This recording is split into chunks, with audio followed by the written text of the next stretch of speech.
దిగితే తప్ప శాంతి భద్రత అదుపులోకి రావని బీఆర్ఎస్ సీనియర్ నాయకుడు ఆర్ఎస్ ప్రవీణ్ కుమార్ అన్నారు.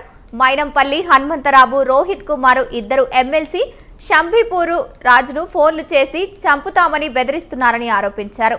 రోడ్డు మీద 300 వాహనాలతో ట్రాఫిక్ ఆపి న్యూసెన్స్ చేశారని చెప్పారు. ముఖ్యమంత్రి చేతిలోనే హోంశాఖ ఉన్నా కూడా రాష్ట్రంలో శాంతి భద్రతకు కరువయ్యాయని మండిపడ్డారు. దయచేసి ఆలోచించండి. వీళ్ళెవరు ఆగర్భ శ్రీమంతులు కాదు. వాళ్ళు ఒక్కరోజు కూడా మిమ్మల్ని దుర్భాషలాడడం కానీ, లేకపోతే మీ మంత్రులను దుర్భాషలాడడం కానీ, లేకపోతే మీ ఉన్నతాధికారులు దుర్భాషలాడడం కానీ చేయలేదు. వాళ్ళ బాధ చెప్పుకోవడానికి వచ్చిండ్రు. వాళ్ళ బాధ చెప్పుకొని వాళ్ళ భార్యలు వచ్చిండ్రు అంతే తప్ప వాళ్ళు రాలేదు. వాళ్ళు ఒకవేళ లోపల ఏమన్నా చేసినా యూనిఫామ్ వేసుకొని వాళ్ళ ఆఫీసర్లకు పోయి చెప్పుకున్నారు మీరు ఇచ్చిన దర్బార్లలో తప్ప వాళ్ళెవ్వరు కూడా మరి తుపాకులను ధ్వంసం చేయడం కానీ, లేకపోతే పోలీసు వాహనాలను ధ్వంసం చేయడం కానీ, ప్రజలకు అసౌకర్యం కలిగించడం కానీ, బస్సులను దగ్ధం కానీ చేయలేదు. అయినా వాళ్ళు కూడా ఈరోజు బాధపడతా ఉన్నారు. అయ్యో మరి మేము ఇంత కష్టపడి ఉద్యోగం తెచ్చుకున్నాం, ఇవాళ మా భార్య పిల్లలందరూ రోడ్డు మీదకి వచ్చిండ్రు, మా భర్తలు ఇవాళ రోడ్డు మీద ఉన్నారు, మేము ఏం చేసుకోలేని పరిస్థితి. చాలామంది ఇళ్లలో, చాలా ఊర్లలో మాకు ఈ విధంగా అయిందని కూడా చెప్పుకోలేని పరిస్థితిలో ఈరోజు వాళ్ళందరూ ఉన్నారు. మేము మళ్ళొకసారి మానవతా దృక్పథంతో మీరు వ్యవహరించాలని రిక్వెస్ట్ చేస్తున్నాం. ఇలా 10 మంది ఉద్యోగాలు పోయినాయి అంటే 10 కుటుంబాలు రోడ్డు మీద పడ్డాయి. మీరు సస్పెండ్ చేసిన కానిస్టేబుళ్లకు, డిస్మిస్ చేసిన కానిస్టేబుళ్లకు గుణాత్మకమైన తేడా ఏమీ లేదు. కానీ మీరు ర్యాండమ్గా ఒక 10 మందిని ఏరి ఆ 10 మందిని మరి డిస్మిస్ చేసినట్టుగా మేము వాళ్ళందరితో మాట్లాడితే మాకు అర్థమైంది.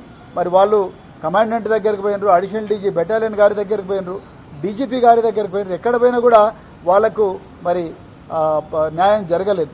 అదేవిధంగా వాళ్ళు పోని మినిస్టర్ అంటూ లేడు. ఈ కుటుంబాలన్నీ కూడా మినిస్టర్ల దగ్గర కూడా పోయినాయి.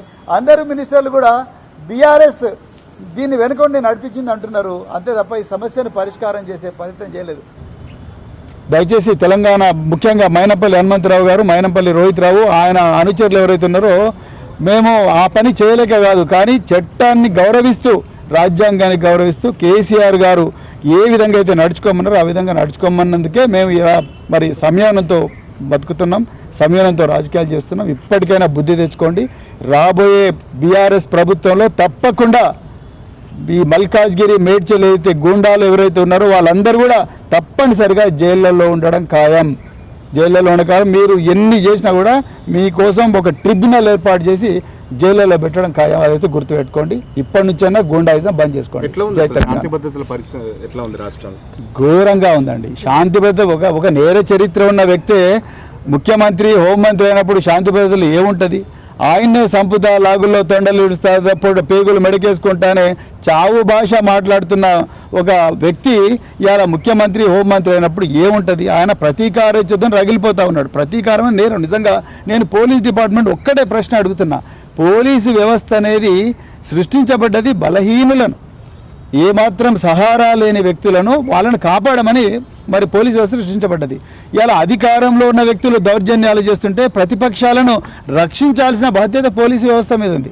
కానీ ప్రతిపక్షాల మీద అక్రమ కేసులు పెట్టి, ప్రతిపక్షాల మీద దాడులు జరుగుతూ ఉంటే మీరు కేసులు పెట్టకుండా దాడులు చేసిన అధికార పక్షాన్ని మీరు కాపాడుకుంటూ వస్తూ ఉంటే, సహిస్తూ వస్తూ ఉంటే ఇంకెక్కడ పోలీసింగ్ ఉంటుంది? ఇంకెక్కడ